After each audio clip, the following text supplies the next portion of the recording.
होली में उतर रहे खैले पीले कोनो को सखी हमके बोलैले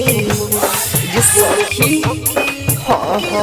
होली में उतर रहे खैले पीले कोनो को सखी हमके बोलैले गई तो हमके पोल्हा के डंगल केरवा ओनी हटा के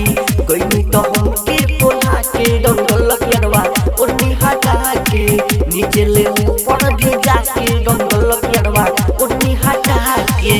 आप सुन रहे हैं रमेश मुस्कान की आवाज।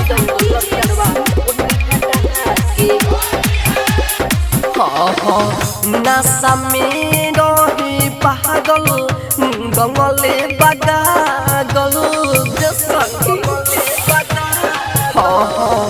नशा में रहे पागल गंगले बगागल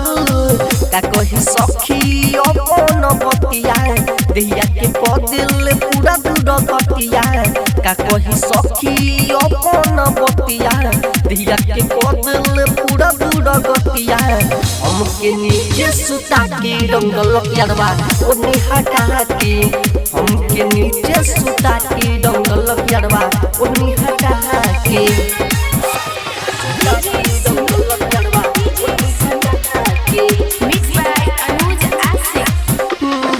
तेने डोल कबीरवा सडीर पर पड़ाता सुन जने तेने डोल कबीरवा सडीर पर पड़ाता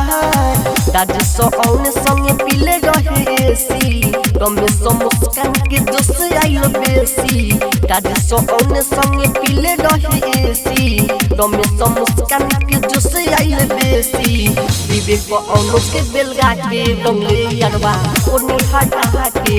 बनी तो हमके पोल्हा के डंगल केरवा ओनी हटा के। अनमोल रिकॉर्डिंग स्टूडियो जितपुर नेपाल।